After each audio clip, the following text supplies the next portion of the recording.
Mobility is life.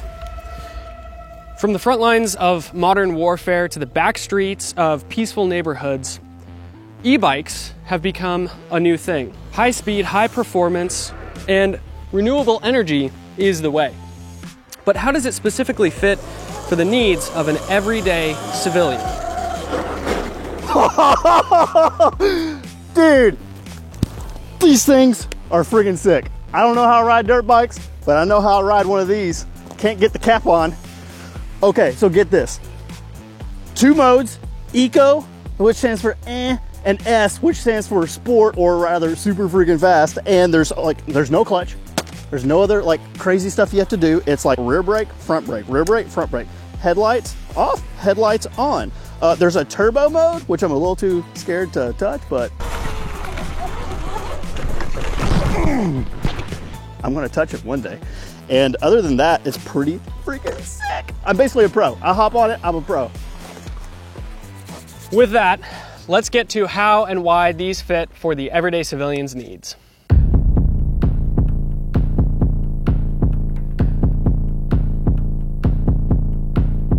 So why even consider another mode of transportation? And how does it fit in the world of being a prepared citizen? Additionally, how does it help in regards to being an individual and in a team situation? It's not always about Red Dawn, even though it's what a lot of us think about. In 1979, the US government instituted gas rationing because there wasn't enough oil being produced stateside. Sounds like a current event, actually.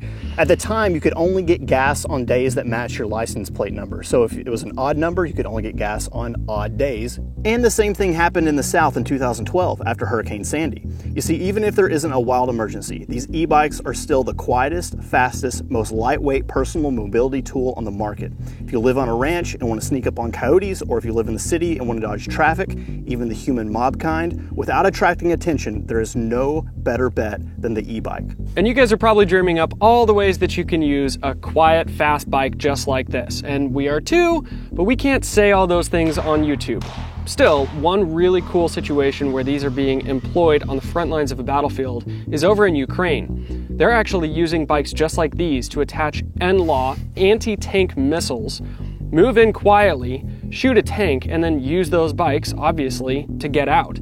Now, I don't personally own any of those anti-tank devices, but the fact that you can do something like that with these e-bikes is incredible. Well, we do have FPV drones, so there's that for like $400. I guess you could put that on the back of an e-bike too if you needed. Yeah. Before you go hop on an e-bike, there's one thing that you do need to know before you just jump on and rip away. They are very fast, and they are very, well, dangerous is a word for it. But here's the point. There are so little parts that it takes to actually get that bike to get up and go. Whereas on a dirt bike, you have your clutch on this side, you have a rear brake down there, you have your front brake on the other side. All of these different things in order to shift gears and change everything.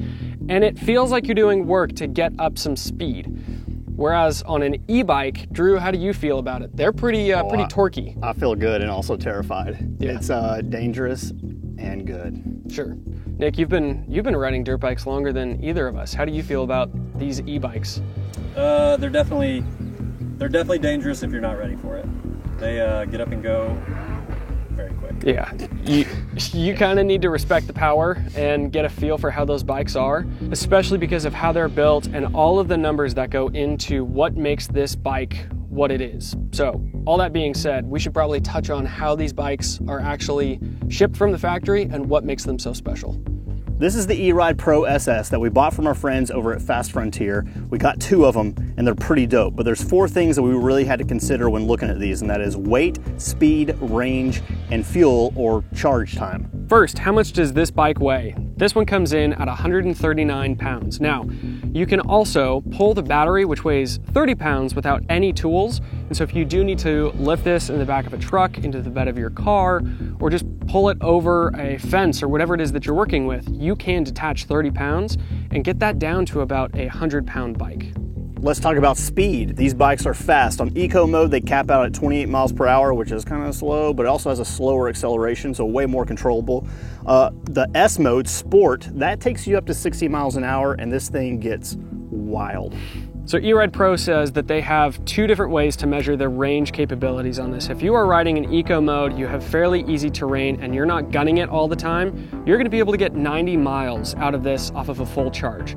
More realistically, you're probably looking at something like 50, but the same would be true for any bike or any vehicle. It depends on how you drive and what terrain you're going over. Yeah, for example, we took these out onto a road and we capped these things out at 60 miles an hour the whole way. And we only went about a mile, and at the end of that, we had drained almost 10% of our battery. So when you have these pinned, it's gonna drain it fast. But that's okay because you can also charge it fast. It comes with a charger, you plug it into the wall, turn off the battery, plug it in, and you can go from about 20% battery up to 80% in about 2 hours. Finally, price. What's it gonna cost to actually get a bike like this? This bike comes in at $4,900, which, depending on how you look at things, whether you're on a budget or not, compared to a PVS 14, the capabilities and mobility that this thing offers you is very impressive. Now, why did we select these bikes? Because there's a lot of great bikes out there on the market with a lot of great different numbers. And that is where our buddies over at Fast Frontier come into play. They gave us a call, we've known them for a long time, and they were starting up a new company to distribute these e-bikes and to make really cool parts to go on them, to black them out for riding them under night vision and all sorts of other cool things. And they kind of explained to us what made these different, and we went up there, we test drove them for a day, and we were immediately like, we want two. One for me and Josh. And sorry, Nick, you didn't, we'll get you another one. But we've been riding these things all day, started out at 100% battery, we're only at 70%, so we're gonna take these home, rip around where we can actually pin it and drain these batteries a lot faster, then show you exactly what the charge time actually looks like.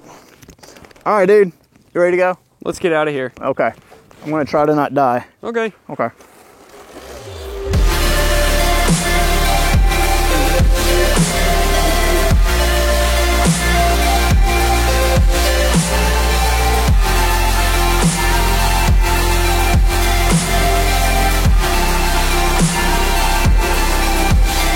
If you guys enjoy having some free content every week, we have to thank some of our sponsors for making videos like this possible on YouTube. First and foremost, 100 Concepts. They make a ton of accessories, everything that make your white lights and your packs and your helmets blend in just a little bit better. We have a discount code, the link is in the description. Now, if you guys are looking for high quality gear, you should head over to Venture Surplus.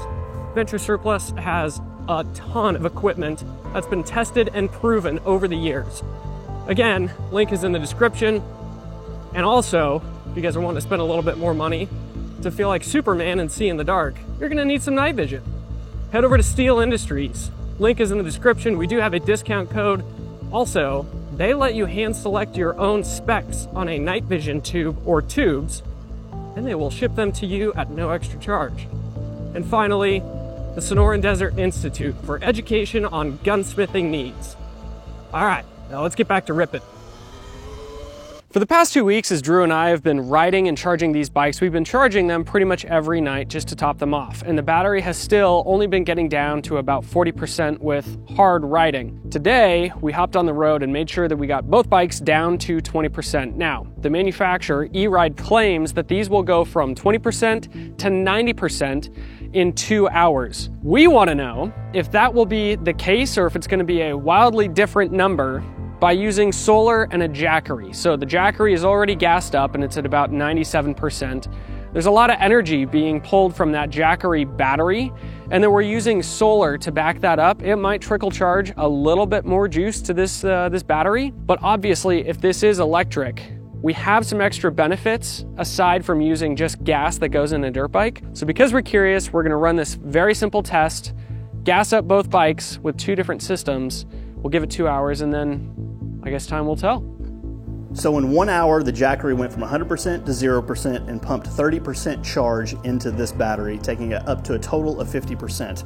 My bike, which was plugged into the wall, in 2 hours went from 20 to 70. So it gave my bike 50% extra battery. If you break that down hourly, the Jackery put 30% per hour into this one, and the wall mount put 25% per hour into mine. So it left my bike in 2 hours at 70% even though it started at 20, even though the manufacturer says, hey, in 2 hours it'll go from 20 to 90. So just know, and these are two brand new batteries. I have about 150 miles on mine. Josh has a little over 200 on his. So just know that your experiences will vary. And it should be noted that if you are using a generator, you're going to want a 1,000 watt or higher output, because this pulls about 830 on the charge. So we're going to go ahead and fully gas these up to about 80%, both of them, and then we are going to go rip in the woods.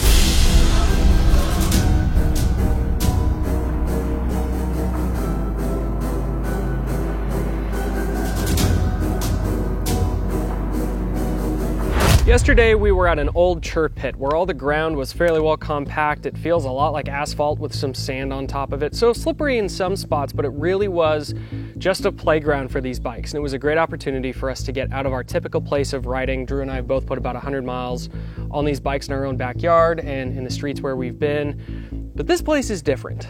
So we're out here in the woods today, which is a stark contrast to where we were yesterday, being that it has freshly rained, there's tons of pine needles everywhere, there's logs to hop over. So how are these going to perform compared to dirt bikes out here in all of this madness? I know we said it's not always about Red Dawn, but sometimes it is. So we wanted to figure out, because we are LARPers after all, exactly how could we load out ourselves and these e-bikes and still maintain efficiency and speed and the nimbleness, right? So I've gone with a more minimalist loadout than Josh did, which you guys are going to see here in a minute. So let me show you what I've got on this bike. Let's talk about the bike first. I kind of experimented a little bit, being that I'm a new bike rider. I know how to ride bicycles. I am terrible at dirt bikes. So for all of you who are like me, you're gonna need a helmet. You don't need a fancy one. You can get a cheap one. I think this is like 120 bucks used, and some sort of thing to protect your eyes, whether it's sunglasses or what, but I caught bugs to the eye almost immediately and regret. The other thing that you're going to want is a solid pair of boots. I almost broke my leg the second time I was on this because I ran over the back of my leg with the pegs, and so I definitely invested in some dirt bike boots. However, keep in mind, if you're doing stuff out here where it's wet and rainy, if you get the slick bottom boots, which I did on accident, I have no grip on the pegs. So just normal boots, a good pair of gaiters, it's going to go a long way when you're out doing stuff like this. I was trying to figure out how to attach something to the front of this bike because this was kind of unused space. So I had an old Lunar Concepts pouch, which is actually it's for the back of a chest rig, that I just rigged on here with shock cord. Doesn't interfere with any of the wiring here. And up front I have some gloves. Josh actually recommended these to me. I've had them for probably like 20 years because they have hard knuckles on them. I think these are Oakley Pilot gloves. So this will really help because these do not come with any sort of, I don't know what the term is for it because I'm not a dirt bike rider. Bark busters. Bark busters, yeah. Nothing to protect your hands. So when you're flying through the woods and the trees, like you're gonna get your hands ripped up. So I recommend a good pair of these. Keep in mind, it will change the traction on the throttle and you can get a little squirrely on accident. Beyond that, we also have the equipment that came with, or the tools that came with this bike straight from Fast Frontier, and I'm pretty sure they just come with all E-Ride Pro SS's, and it just has all the parts that you need to maintenance all of the stuff on here. So I won't go through everything on there, but I wanted to keep this with me. Another part of this bike that I felt was completely underutilized was what's going on back here, but I was able to take off the seat and rig up a system that holds a huge dry bag that has a poncho and a bivy sack in it. What's up, dudes? What I have in here would change depending on the time of the year. Right now here in Tennessee, I can sleep in the woods in a bivy sack and literally nothing else and not freeze to death. So this attachment system is just something I ghetto rigged. Again, another Lunar Concepts product that I already had that I just made work with this with a few simple shock cords with adjustability in it so I can tighten this thing down or expand it as necessary. I did put a pack on here that was about yay high and it was wanting to tip to one side or the other. So one of the things I'm going to do to this thing fairly soon is replace this with an aluminum one so there's some rigidity and it can actually like hold stuff. The battery compartment, once again, unutilized space. I was like, what can I do with it? I did get a little Amazon phone case here. I didn't get the waterproof kind, which really sucks today. Slides right off and I have a tourniquet here, which is also not waterproof, but that's okay because I have more tourniquets and a dry bag. Having some form of like phone mount is going to be a good thing, especially if you use it for any sort of navigation. Oh, I know people can track you and Apple knows where you're going or Google knows where you're going. Chill, dude, we're in the woods. It's gonna be okay. But there's also a charger up here, so if I do need to maintain charge on my phone, I can simply pop it into this thing, plug it into the bike itself, and the bike is charging the phone and all of my other electronics, GPS, you name it. Now, as far as packs go, because again, I wanted something small, something that would sustain me for a day if I was going out into the woods and spending the night, I just went with a simple 511 pack. Most of the stuff they make is super cringe, but these in particular are awesome. This is one of the older models that has these thin straps so they don't get all bulky, so if you do have to sling your rifle over and shoot, it's not a problem. One thing that I definitely kitted out was this AWS fanny. Any kind of fanny will do. I just happen to own this one already, and this always has a ton of medical in it. Riding around on e-bikes, especially when you're like me and you're new to it and you're not super good and there's way more power available to you than you are capable of harnessing correctly,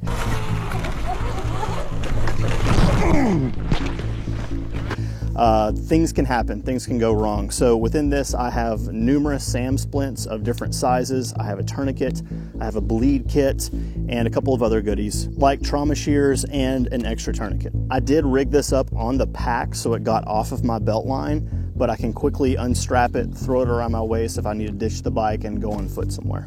Beyond that, it's just the basics. A small dry bag with a fresh pair of socks, a little sleep pad. We also have a saw, which is awesome when you are out in the woods and chopping stuff down. We have a little fire kit with fire starter, lighter, ferrocerium rod, just the basics, and a water kit, which basically just has some dude wipes because that's just where I keep them and I've already used them today. Ask Josh and Nick. Brother, and some Cane of Provisions packs, water decon packs. I keep a Nalgene with just a hose, already pre-filled, and it has the cool Cane of Provisions water purification information on the front of it, just in case I forget, because I can't do math very well, and a simple MRE. I'm only going to be out for 24 hours. I don't need more than this. This is plenty. I honestly don't even technically need food for a whole day. That happens regularly. And to wrap it up, I have a simple rain jacket, one that looks cool. If you're asking where I got this from, it was North Face 10 years ago and they don't make it anymore. So if you really want it, we'll start the bidding at $500. Let me know in the comments. And last but not least, we have something to cover up the bike. Josh loaned this to me, so if I do need to lay this bike over, I can cover it up with this, throw a bunch of pine needles or other brush on top of it, and hide it for a day or until I need to get back to it. As far as equipment on body, I kept this super light, so if I needed to jump off the bike and go walk a mile or 10, I don't have a ton of armor on, super lightweight, which is great for my tiny legs.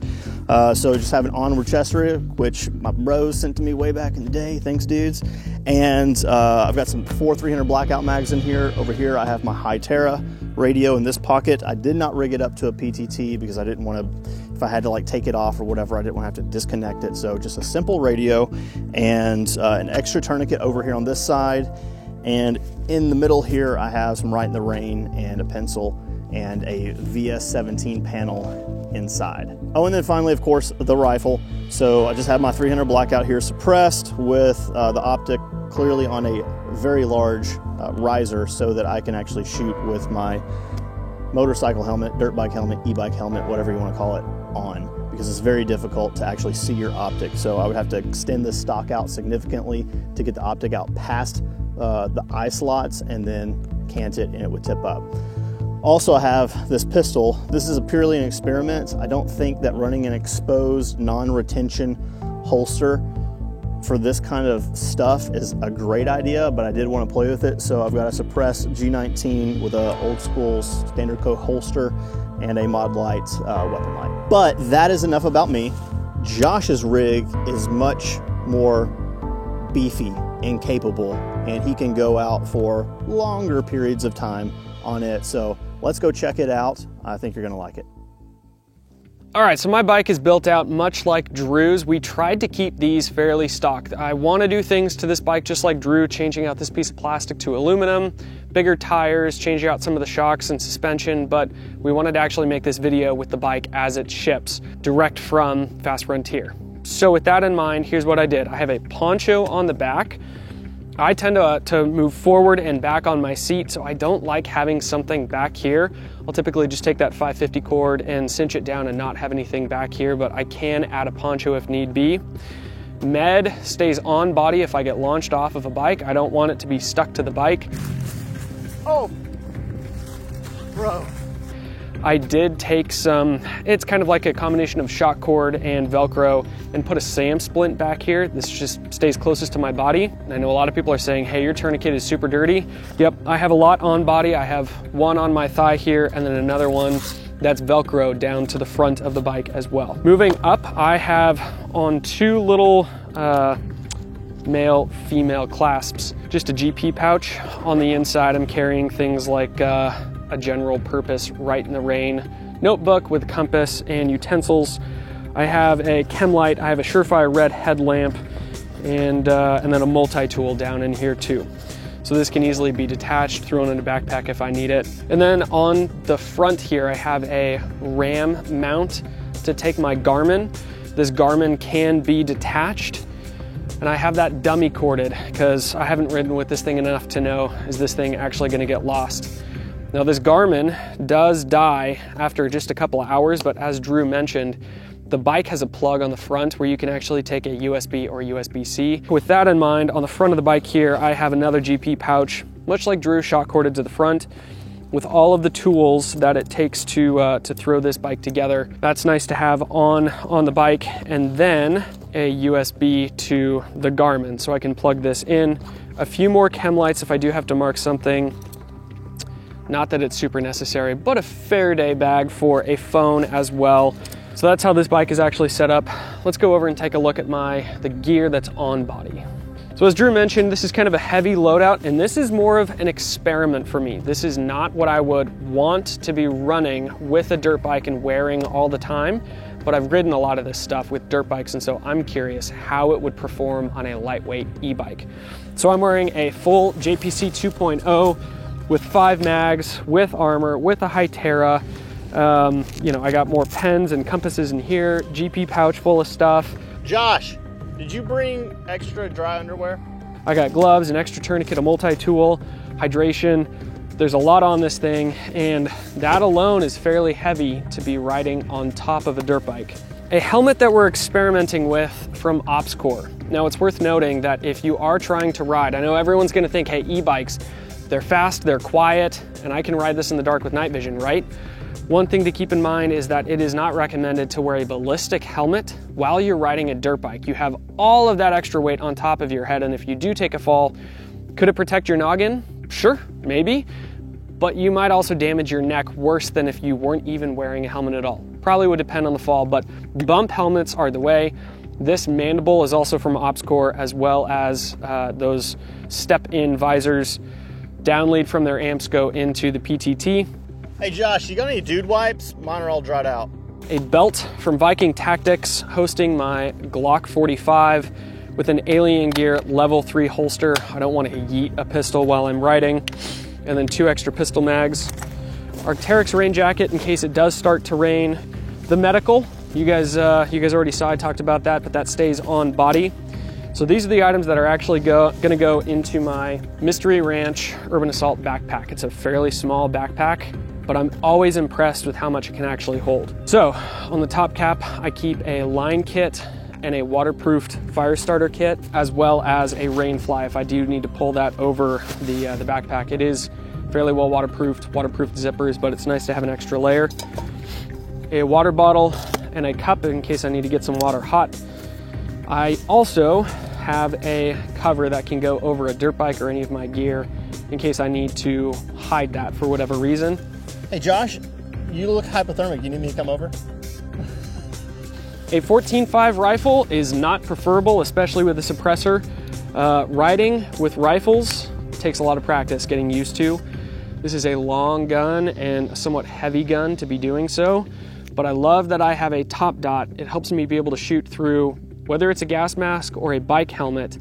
That is a great way to go.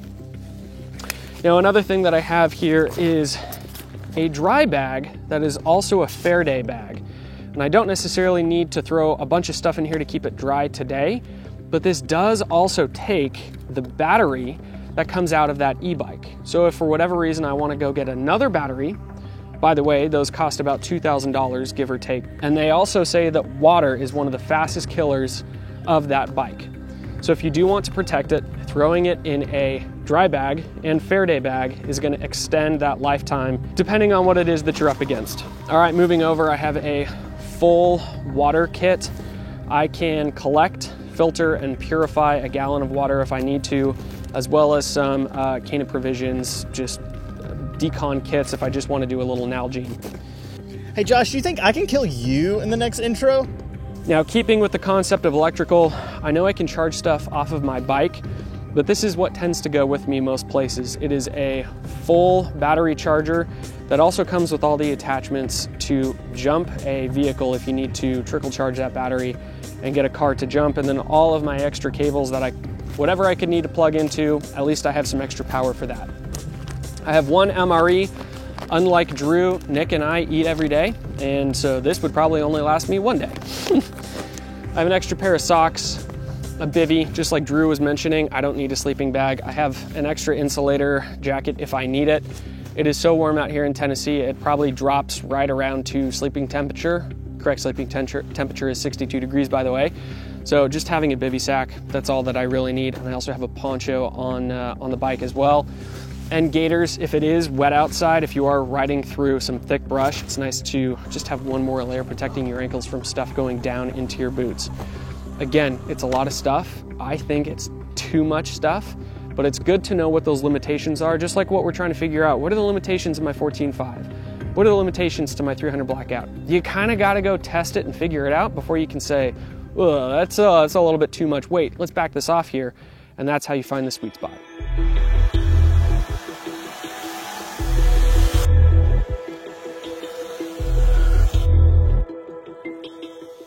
When people think dirt bikes, they think rural area. When people think e-bikes, they think urban, and it's kind of true. I mean, these things have smaller tires, kind of like bicycles. They have bicycle-style brakes, and they're super maneuverable on pavement. I know as a noob, I can tell you it is super easy to drive in the city. Taking back roads, the flexibility that something like this gives you in these narrow alleyways or even streets that are sometimes designed for bikes, this really shines. Yeah, you have to remember that urban spaces are actually designed for pedestrians, and cars maneuver around that as needed. But because these e-bikes can hit highway speeds, they far exceed bicycle capabilities. Also because they're so lightweight, hopping curbs, making tight turns, lifting the bike, and staying agile really makes these things a powerhouse in the city. No matter where it is or where you're going, you still want to know the max effective range of your vehicles, just like you have to for your rifles or your own 2 feet. So it's not a bad idea to take a map. I printed mine off from Google Earth and then drew some lines, and I actually mapped out, hey, here's 45 miles, or half of the distance of my e-bike. This is 90 miles, 100% of my battery on this e-bike. And then 200 miles, half the distance in my car, and 400 miles, an entire tank on my car. Laminated that and threw that under my battery compartment in my e-bike, so I at least have a quick reference as far as how far I can go if need be. Now, all that being said, we've done a lot of talking. Should we close this thing out and get it to a point? Let's do it. All right.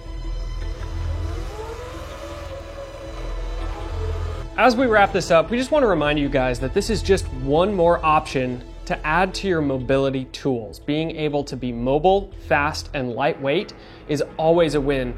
And having something with wheels that can take you very quickly over rough terrain is always going to save you headache and heartache in the long run. Even if it's just saving you 5 miles of walking that you would typically be walking, that could be up to 500 or 600 calories. So just keep in mind that this doesn't solve every problem. It's simply another solution depending on what your needs may be. And I know a lot of you guys are like me, this whole riding bike stuff is new to you, and e-bikes is new to almost everybody.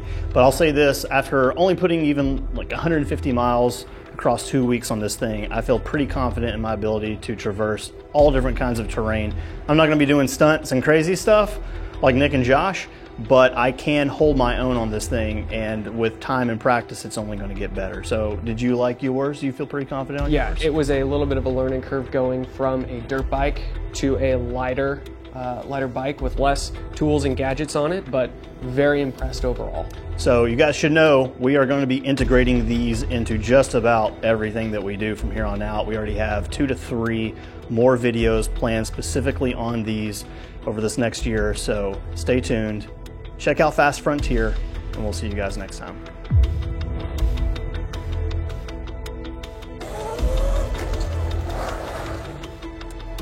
One thing that the other guys forgot to mention, these things are really fun. Josh, you have an extra headlamp? Do you think your e-bike keys will work in my e-bike? Because I left my e-bike keys at home. True story. Hey Josh, you have an extra charging cable? Josh, you have extra water? Josh, you have a Licky Chewy?